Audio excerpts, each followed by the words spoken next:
Yang ketiga, apakah yang dimaksudkan dengan takdir?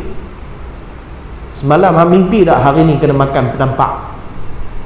Dia kata tak, itulah takdir. Takdir hang makan penampak hari ni.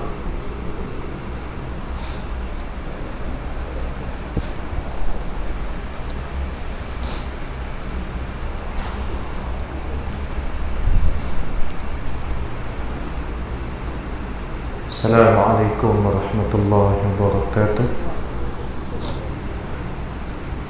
Alhamdulillah, salatu wassalamu ala rasulillah wa ala alihi wa ashabihi wa man wawala. Asyhadu an la ilaha illallah wahdahu la syarika lah, wa asyhadu anna sayyidana Muhammadan abduhu wa rasuluh. Allahumma salli wa sallim ala sayyidina Muhammad الفاتح لما أغلق والخاتم لما سبق ناصر الحق بالحق والهادي إلى صراطك المستقيم وعلى آله وأصحابه حق قدره مقداره العظيم. سبحانك لا علم لنا إلا ما علمتنا إنك أنت العليم الحكيم ولا حول ولا قوة إلا بالله العلي العظيم ثم أما بعد.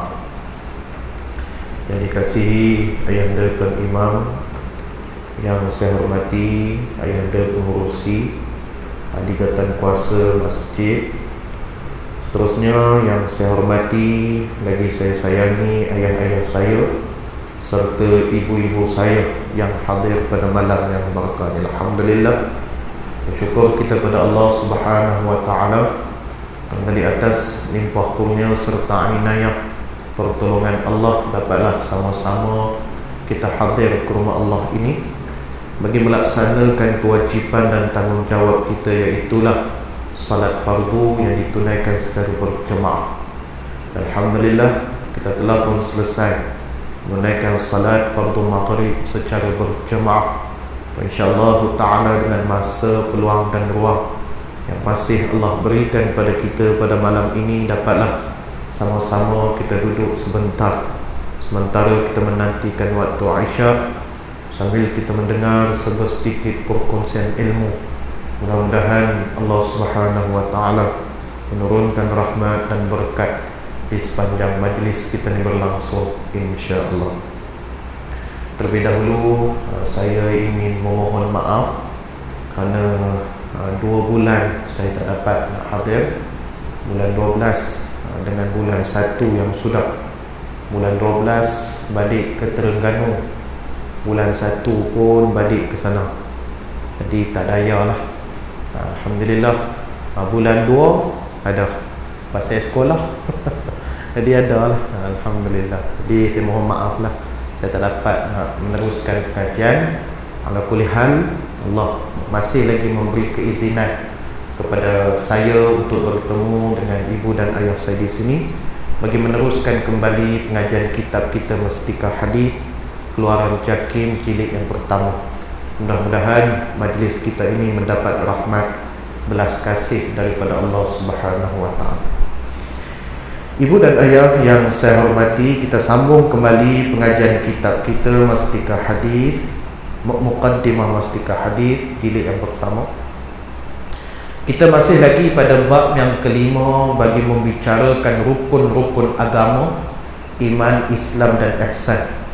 Dan kita masih lagi membicarakan hadis yang ke-13, yang di mana kuliah kita sebelum ini kita telah menceritakan tentang rukun iman, iaitulah beriman dengan Allah, beriman dengan para malaikat, beriman dengan kitab dan beriman dengan Rasul.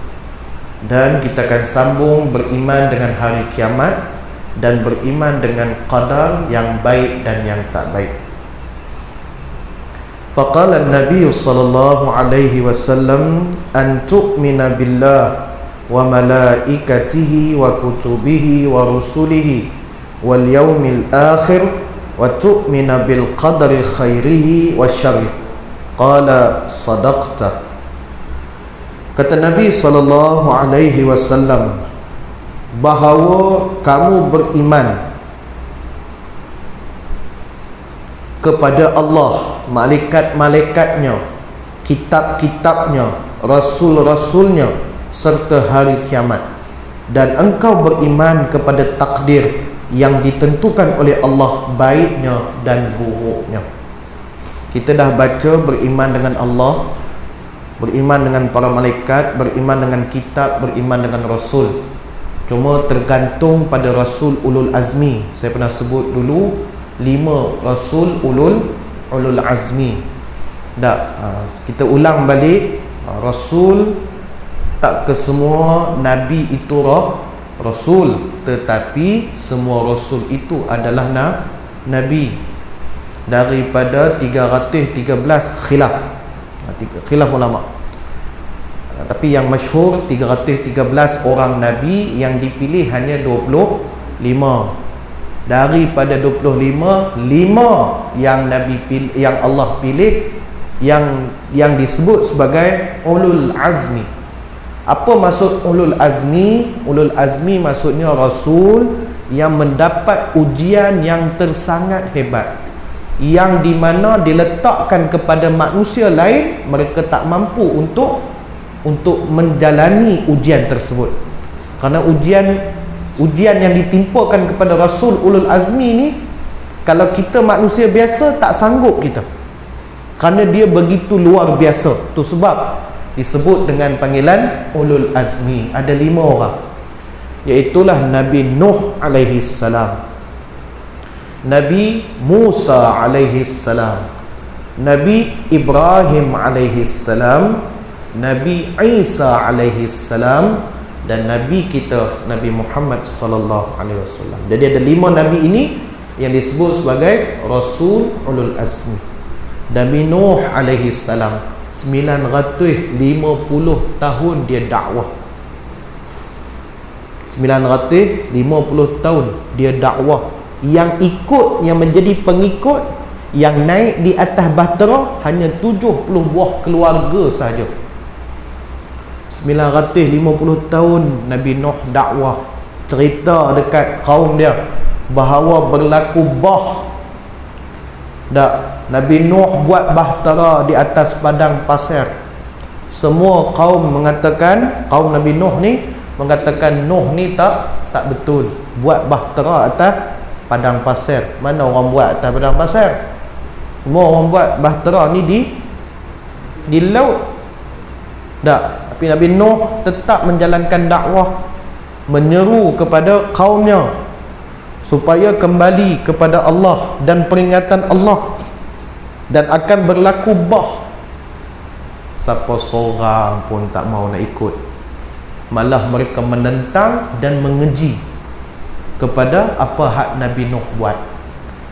Oleh sebab itulah dalam hadis 40 karangan Al-Imam An-Nawawi, dalam satu hadis riwayat Imam Muslim, dalam satu hadis sahih, kata Nabi SAW, innama halaka min qablikum idza kathura masailuhum wa ikhtilafuhum ma'a anbiya'uhum.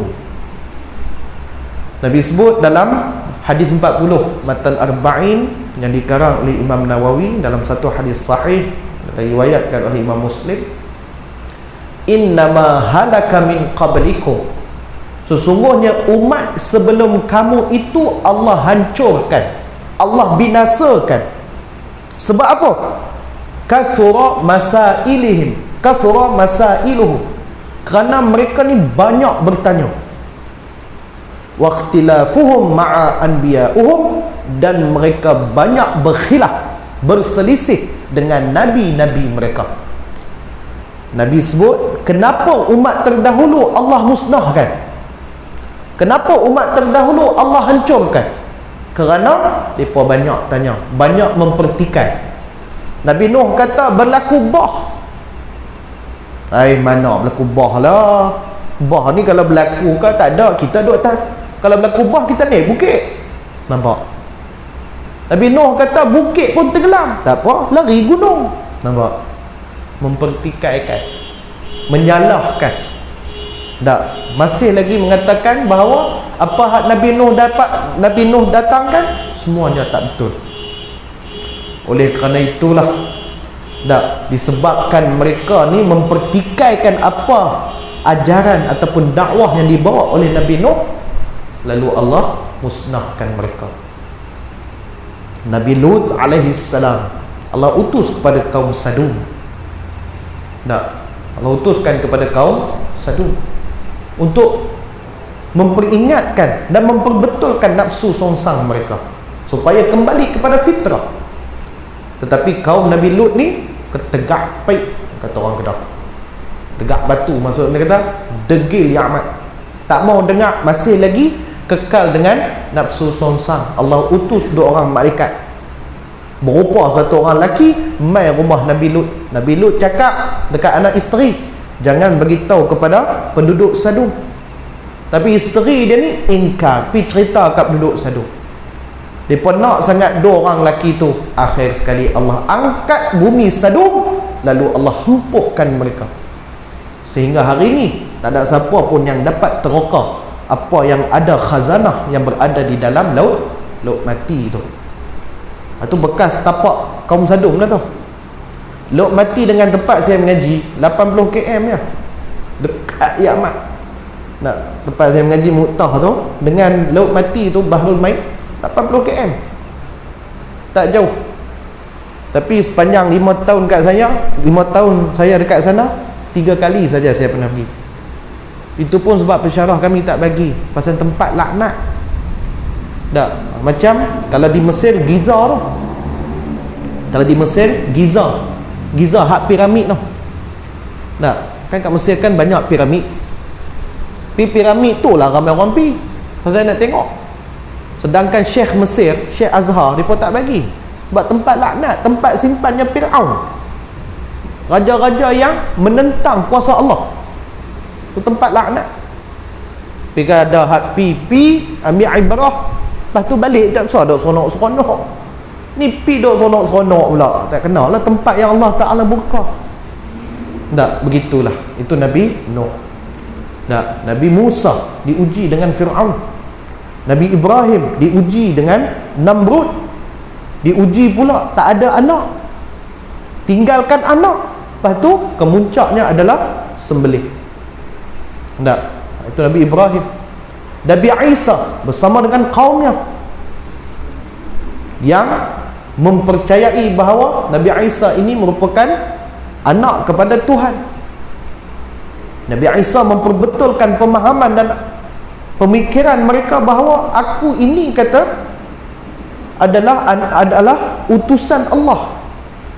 Inni Rasulullah dalam surah As-Saff, bahawa Nabi Isa juga merupakan utusan Allah. Tapi mereka ingkar. Nabi Muhammad juga mempunyai ujian yang sangat hebat, dan kita semua tahu ujian yang dihadapi oleh Nabi kita, daripada dia bersama dengan Quraisy sehinggalah kepada saat kewafatannya. Jadi kelima-lima Nabi ini adalah Nabi yang mendapat ujian yang begitu hebat. Kalau dikenakan kepada makhluk biasa, mereka tak sanggup untuk melalui ujian tersebut. Nah, jadi inilah disebut sebagai Rasul Ulul Azmi.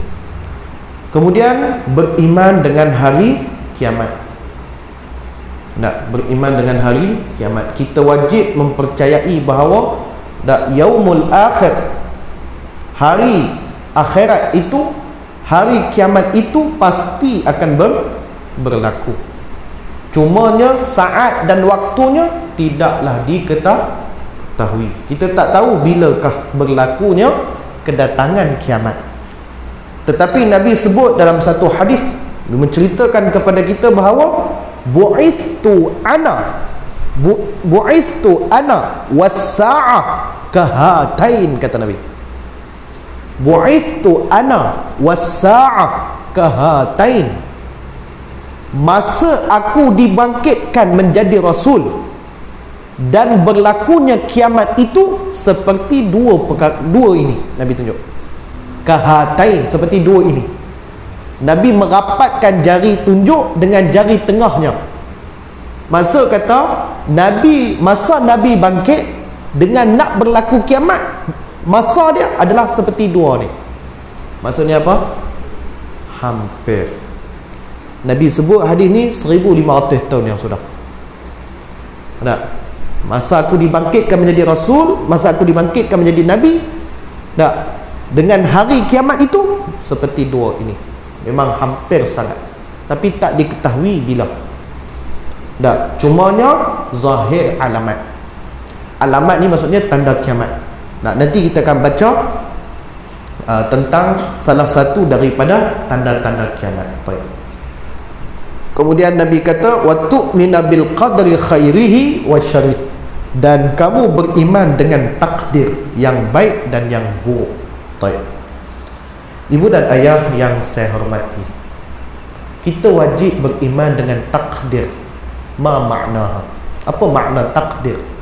Sesuatu ketetapan yang telah ditetapkan oleh Allah kepada kita sejak azali lagi. Itu takdir. Satu orang nak murid datang bertemu dengan tok guru dia. Dia jumpa tok guru dia. Satu orang murid mai jumpa tok guru dia. Dia tanya.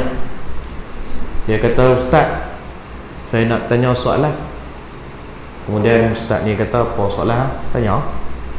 Soalan pertama, dia kata, jika Allah Ta'ala itu wujud, mana dia?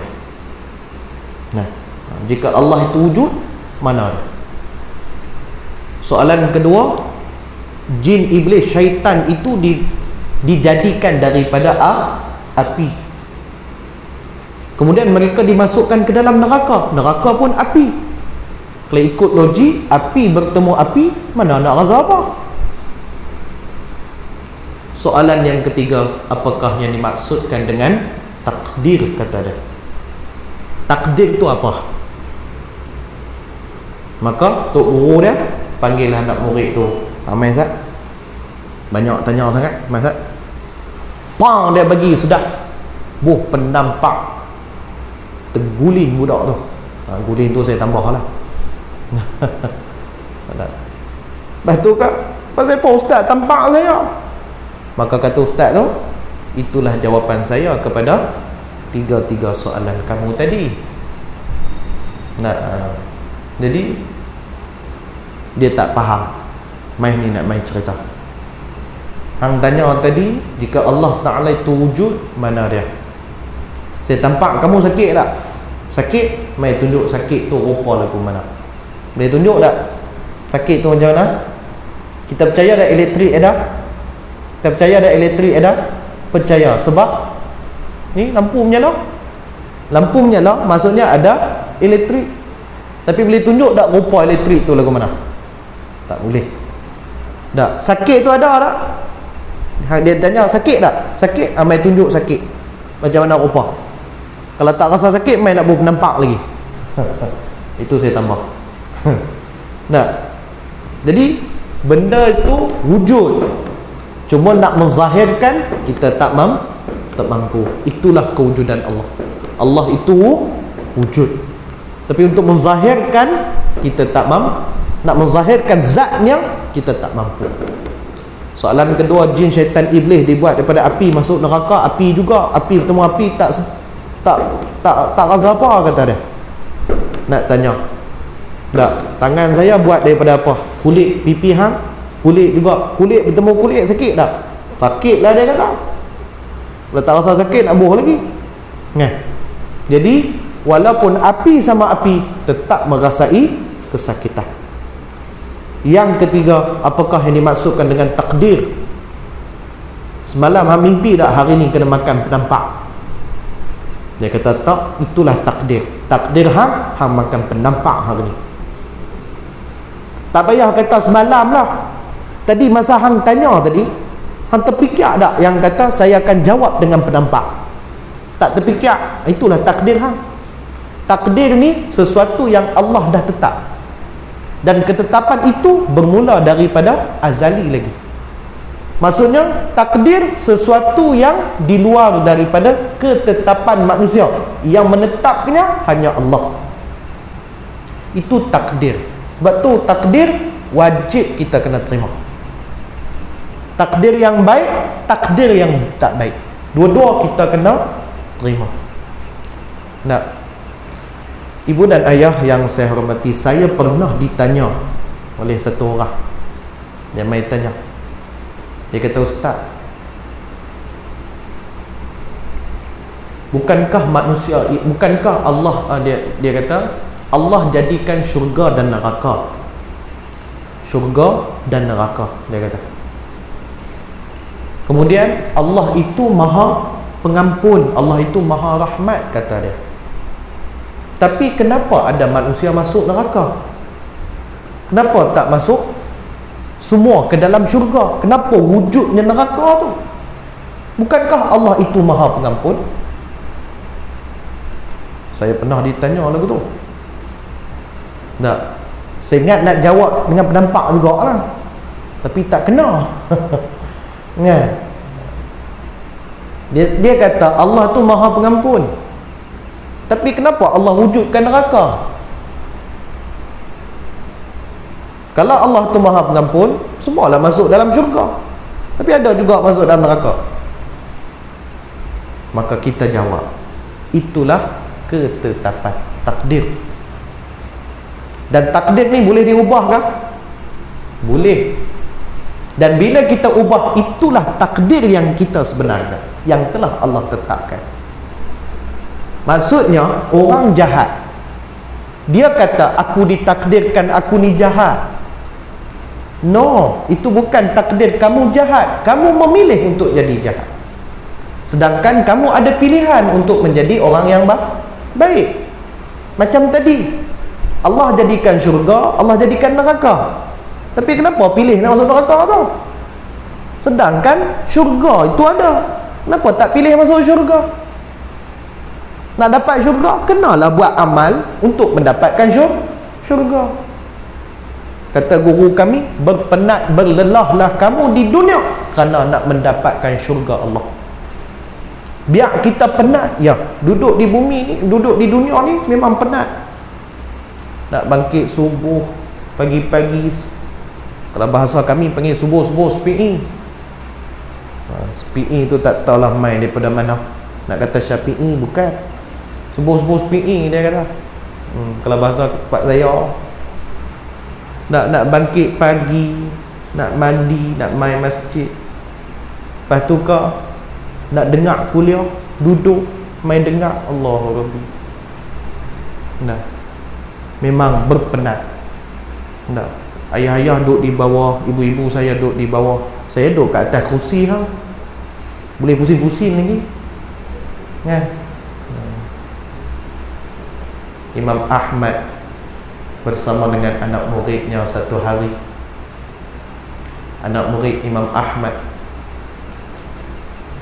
mengajar, saya tak ingat nama anak muridnya, mengajar. Imam Ahmad lalu. Lepas tu bila tiba di tengah malam, anak murid Imam Ahmad ni dia selalu study, dia selalu murajaah, dia selalu revision, dia selalu membuat ulang kaji. Tengah malam, lebih kurang pukul 1, pukul 2, pukul 12, pukul 1, pukul 2 lah, dia buat revision, mengulang kaji. Tengah dia duk mengulang kaji tu, tiba-tiba dia terdengar bunyi orang ketuk pintu.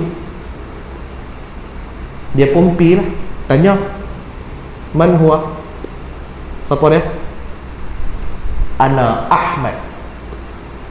Hak luak dia sahut, dia kata, aku Ahmad. Kemudian kata anak murid Imam Ahmad ni, Ahmad mana? Pasal Ahmad ramai. Tak? Kan? Lalu kata orang di luar, ana Ahmad bin Hanbal. Bila sebut Ahmad bin Hanbal tu terkejut dia, tok guru dia mai tengah malam, terkejut. Dia buka pintu. Kemudian kata anak murid Imam Ahmad ni, wahai guruku, apa gerangan hajat tuan guru mai tengah malam ni? Maka kata Imam Ahmad, boleh tak aku berbicara di dalam rumah kamu? Maka kata anak, boleh, tak ada masalah. Kata anak murid Imam Ahmad ni, aku melihat Imam Ahmad jalan terjengkit-jengkit masuk rumah anak murid ni, jalan dalam keadaan terjengkit-jengkit. Maksudnya tak nak bunyi geseran bahawa Imam Ahmad masuk jalan slow, tak mau dengar bunyi. Tarik kursi pun slow, dia duduk. Maka kata anak murid Imam Ahmad, wahai guruku, apa hajat tuan guru mai?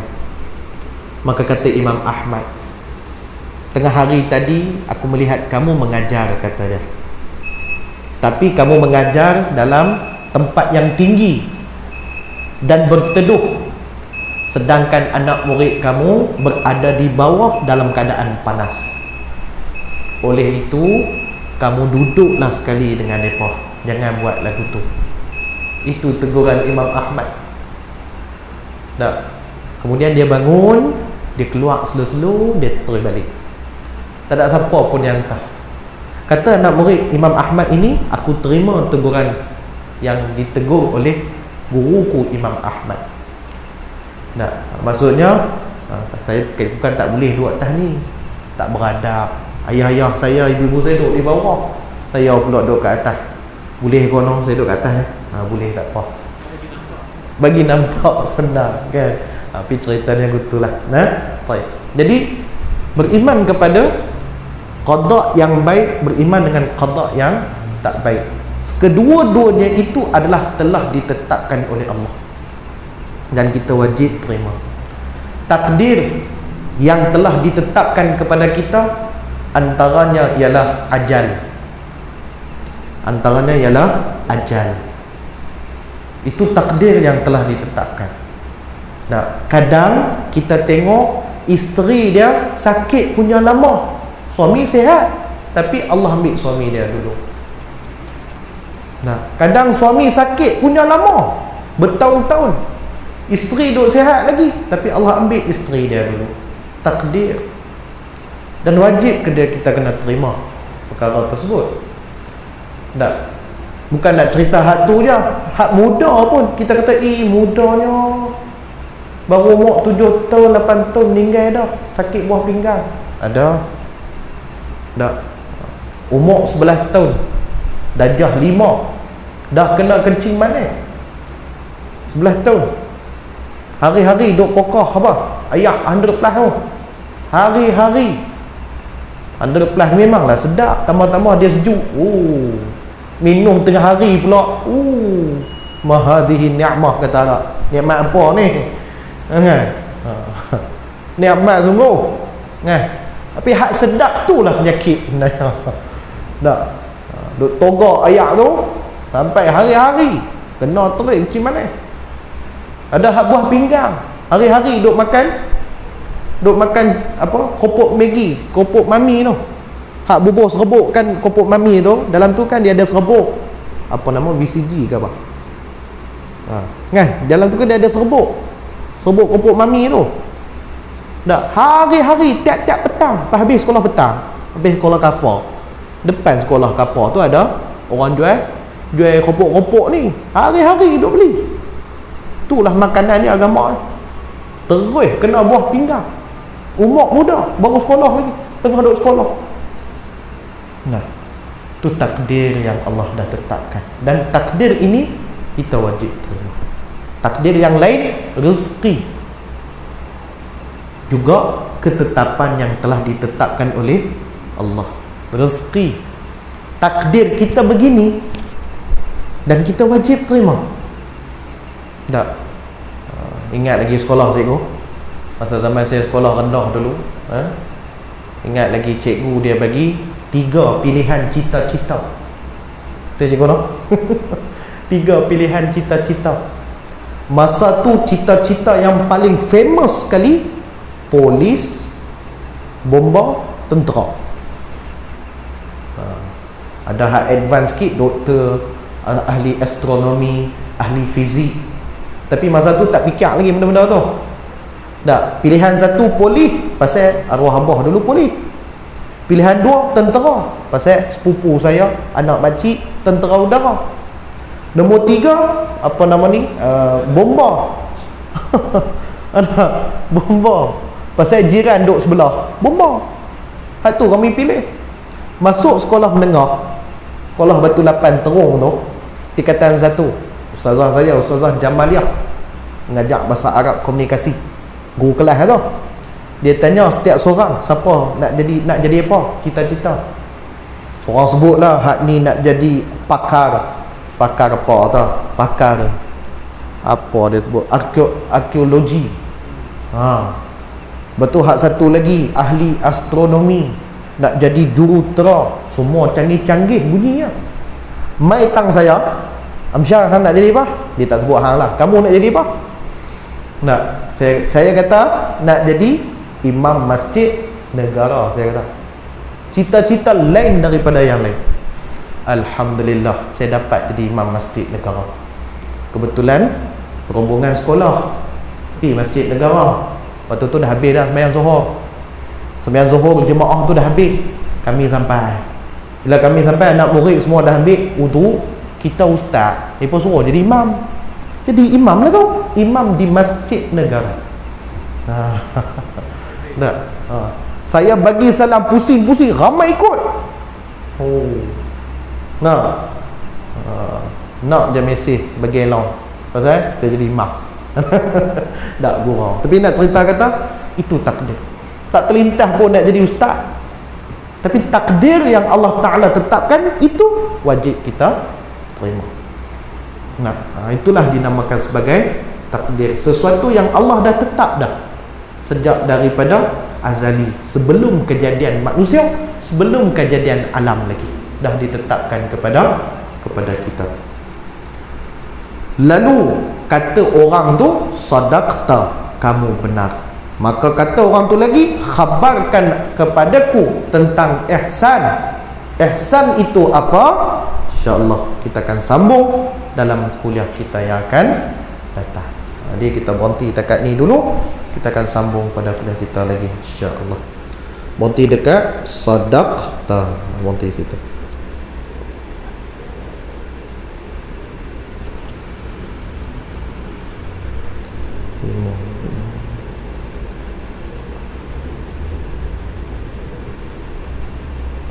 Ibu-ibu minta suruh sambung lagi sampai ke apa? 10. Di panggung ya. Ni kita berhenti dulu nah.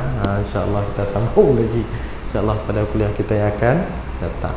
Jadi terima kasih kepada ibu dan ayah saya yang sudah hadir, dan terima kasih banyak-banyak.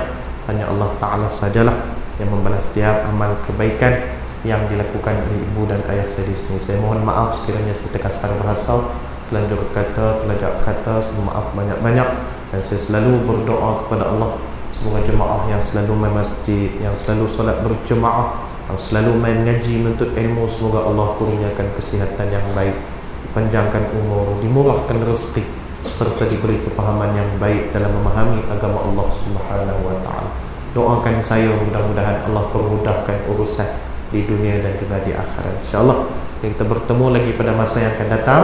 Mudah-mudahan Allah izinkan dan memudahkan pertemuan kita nanti, insyaAllah. Sekian daripada saya. Wallahu ta'ala. A'udzubillahi minasyaitonir rajim. Bismillahirrahmanirrahim. Alhamdulillahirabbil alamin, wassalatu wassalamu ala asyrafil anbiya'i wal mursalin wa ala alihi wa sahbihi ajma'in. Allahumma ja'al jam'ana hadha jam'an marhuma wa tafarraqana min ba'dihi tafarraqan ma'suma. Allahumma arina al-haqqa haqqan warzuqna ittiba'ah wa arina al-batil batilan warzuqna ijtinabah. Wa sallallahu ala sayyidina Muhammad walhamdulillahi rabbil alamin. Kita tutup dengan baca kafaratul majlis dan surah Al-Asr.